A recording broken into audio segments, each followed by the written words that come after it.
Station. This is Houston. Are you ready for the event? Houston, this is Luca. I'm ready for the event. ESA, this is Mission Control Houston. Please call station for a voice check. Thank you, Luca. Welcome. It's a great pleasure to be here with you. You know, when we are in a small boat in the ocean or when we are walking in the countryside, we feel the earth is immense and nothing can destroy it. But I believe from there you have a better picture about the limits of the earth, of its beauty and its fragility. Can you tell us how do you see the planet and how the fact that you have seen it from there has changed your own perception about the risks of climate change?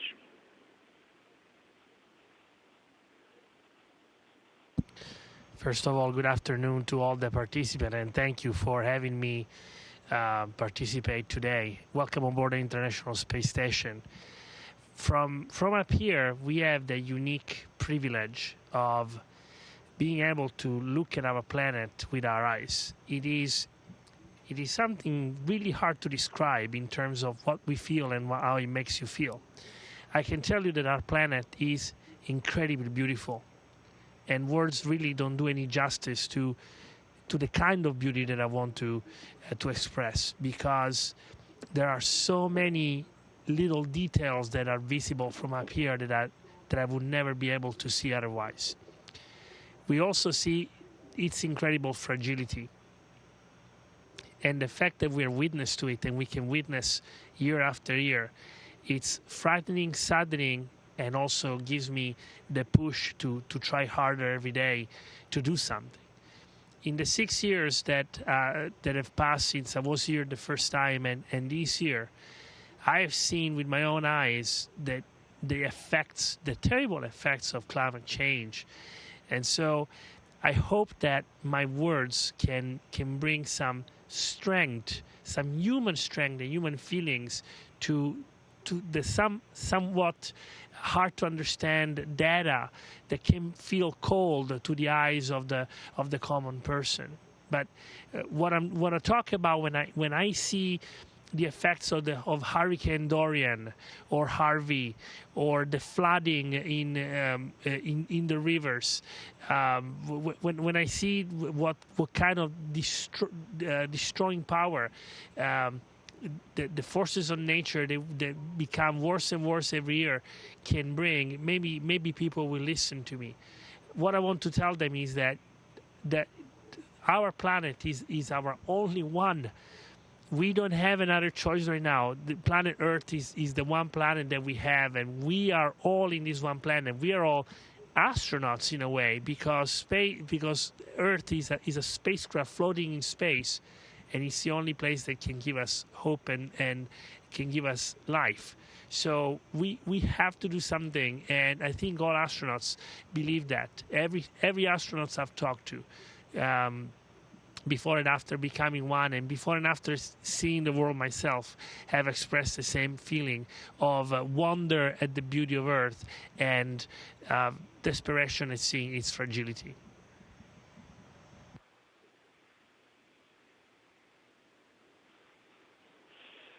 Well, Houston, sorry for the protocol that we started in a different way as usual. Luca, global climate action needs radical collaboration across countries, between public and private entities, and from stakeholders across sectors. And this can bring about the systemic transformations that we need. Similarly, collaborating in space has often brought about unlikely partnerships that wouldn't seem possible on Earth. Do you think we could learn from space to create the alliances that are needed to address the climate emergency?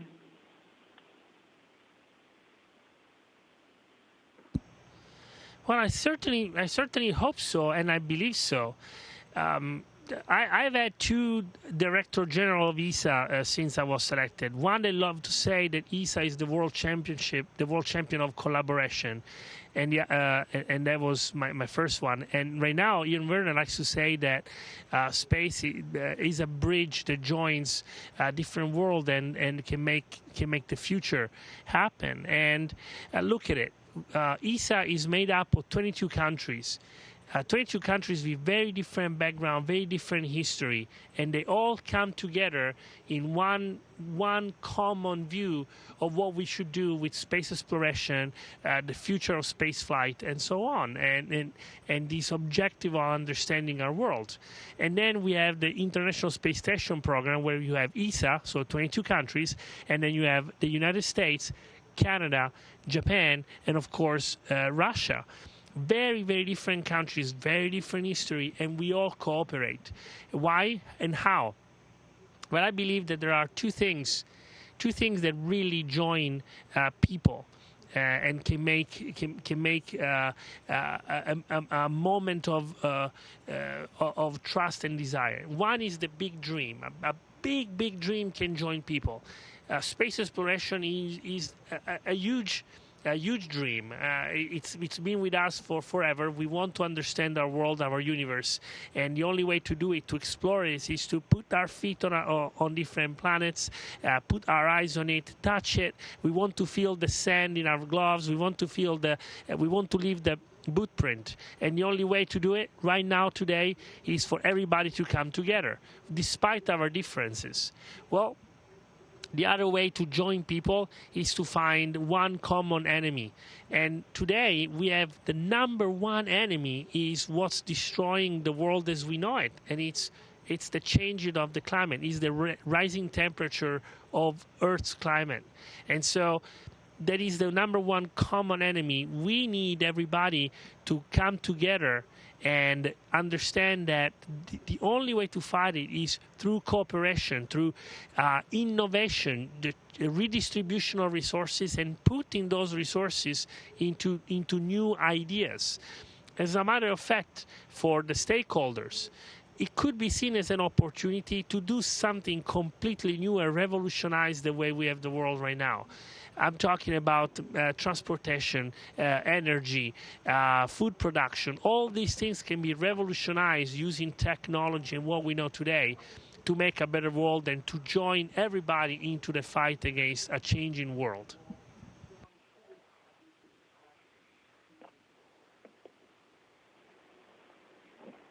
Well, I must say that I am really impressed by the cooperation among all the countries that you've quoted. I think you have a much better cooperation in the space station than in the Security Council. And I can only hope that your example can fructify here also in the planet. But the truth is that we are still increasing our emissions. The truth is that we still do not have, from the countries that are the biggest emitters, a clear commitment in relation to how they are going to reach carbon neutrality and when. The truth is that even if technology is on our side in many aspects, and even we see public opinions, the youth, the private sector, the financial sector, the cities, the regions, there's still a lack of political will. Is there a message that you want to give from there to all governments that are preparing their national determined contributions for next year about what they need to do in relation to carbon neutrality?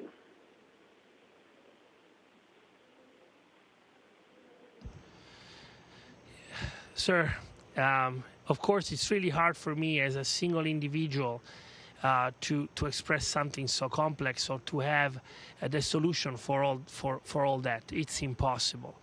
But what I wish and what I hope and what I want to convey is that our politicians, our world leaders, they need vision.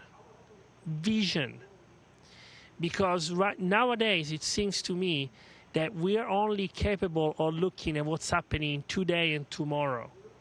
But that's a very limiting way of thinking, because it it puts us into a cage when we think about what's happening today and tomorrow. We need to think of what's going to happen 10 years from now, 20 years from now, 50 years from now. We owe it to our future, and our future is not us. Our future is made up of our kids and our children that are growing into a world that we are creating for them. And so if we only think about this, think about having vision. Vision means taking a very hard challenge and turning it into an opportunity for growth. Taking an obstacle and turning into an evolutionary step. So there is more than tomorrow's election. There is more to the world than a seat on a panel. What we need is the vision to understand that there are things that we need to sacrifice today so that we can be better tomorrow. But that sacrifice will only reap benefits in the future, because some of the comforts they would have to give away will come back in a multiple way in the future. And I'm thinking about cleaner transportation, cleaner air, cleaner energy. All these things are available through technology, and space technology is an example of that. We are constantly improving what we know through our studies for the benefits of Earth. That's why we live up here. That's why I'm spending 200 days up on the space station with my colleagues. We are trying to improve technology and science in a virtuous circle. Those things can be applied to Earth. And it's high time we pulled our head out of the sand, because that's just when we refuse to see what's happening. And we need to look at the problem in the eyes. We need to see the problem in order to change it, and in order to change ourselves, and treat it as one common goal for everybody, and for everybody to hold hands and just keep moving forward.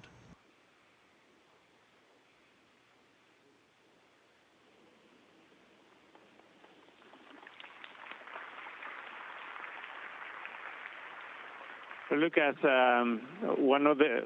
let me explain a little bit the surroundings that people are seeing here. So Luca is not standing, it's holding with his feet onto one side of the space station in order not to float to the other side of the space station, but looks like he's standing.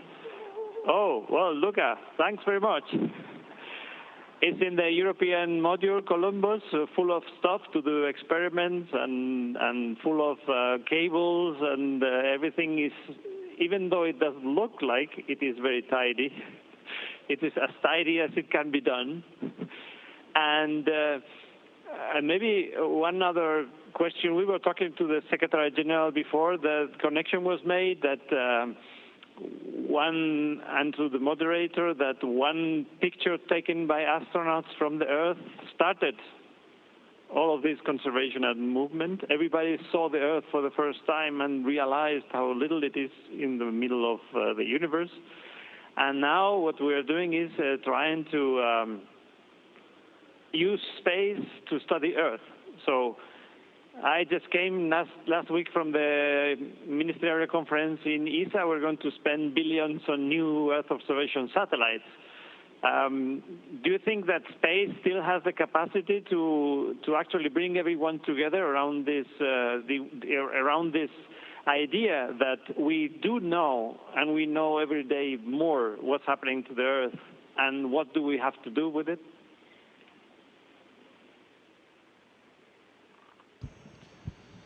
Thank you, Pedro. I think that it's pretty obvious that when you are inside the problem, when you are on the ground, like I was saying earlier, you can have a vision, but it's always going to be your sight is limited by the horizon. You cannot see beyond the horizon, and so you only think about a problem looking around yourself, and you don't have the big full picture. Well, that's where space technology comes in. You said it was a picture from space. Absolutely. There was a single picture taken of the Earthrise, and nowadays we have a constellation of satellites, the Copernicus Sentinel constellation of European satellites that are constantly monitoring our planet. And in a way, they're taking the global pulse of the planet, checking on how the fever is going. And those data are available to everybody so that we can improve our knowledge of the climate change and use the data to act on it. And that's what we're lacking. The data, we need the action. But the science that comes from space is the only one that gives the full global picture.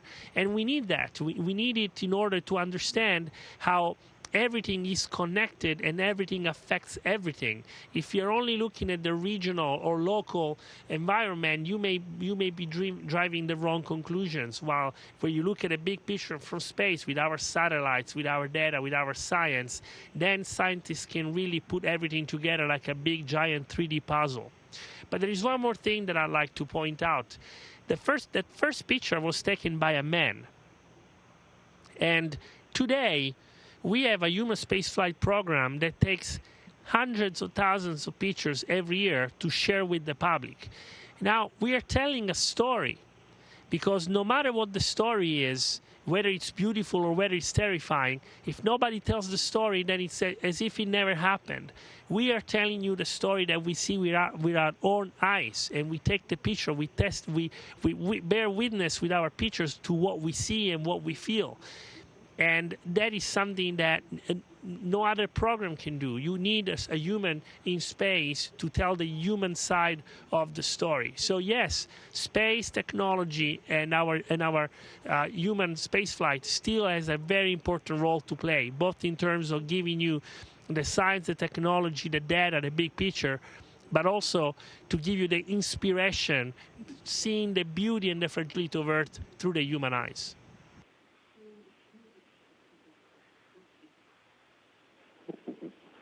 We are really, this is a great statement. We have 2 minutes left. I would like to give the floor for you to give the floor to the Secretary General for a final word. If you can ask my final question is, you mentioned beauty and fragility. Can you give us what you find more beautiful and what you find more fragile when you look at our planet from there?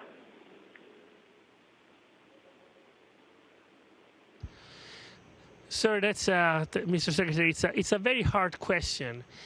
Those who know me, my friends, my family, they know that I almost never put things in ranking because I wouldn't do it justice. And I'll give you an example of why. How would you rank the beauty of a sunrise versus a sunset, or the noctilucent clouds, the mesospheric clouds, which are very high in the atmosphere, and when the light hits them right, they turn into this amazing color, this amazing blue color that I've never seen anywhere else, and is the color of thousands of years of patient evolution of our planet. Or even the simplest of the clouds in the morning when the sun rays hit them from the side, and there is a single cloud that just sparks like light, and it turns into these amazing colors. Or the different strata of the atmosphere. When we are in an extravehicular activity doing a spacewalk, we see all the different layers of the atmosphere. It's a beauty beyond words.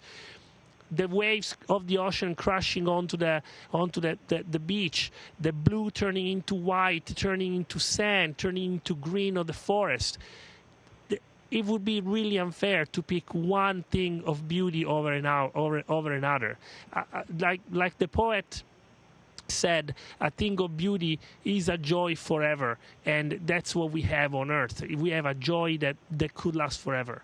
And as for the most fragile thing, I think that we are the most fragile thing, sir. We, the humans, because life on Earth will continue well beyond after we're gone. But we have to decide whether our fragile lives are worth investing on and make it so that we continue being good stewards of the Earth. We are the fragile loop. We are the fragile link in the chain. And I hope that that message is strong and loud. Well, thank you. Thanks, Luca. Everybody's clapping at you. It's thousands of people here in the United Nations Climate Conference. Thank you to NASA and ESA for organizing this for us. Thank you for the message, and I'll give it back to you, to your science work on board of the space station. Give my best regards to all the crew members around you. Wow, that was incredible. Another massive round of applause. Thank you so much, Luca. Thank you. Bye. Enjoy your day and the view from space. Thank you. Station, this is Houston ACR. That concludes our event as we count down to 20 continuous years of humans living and working on the International Space Station. Thank you to all participants from ESA and the United Nations. Station, we are now resuming operational audio communications.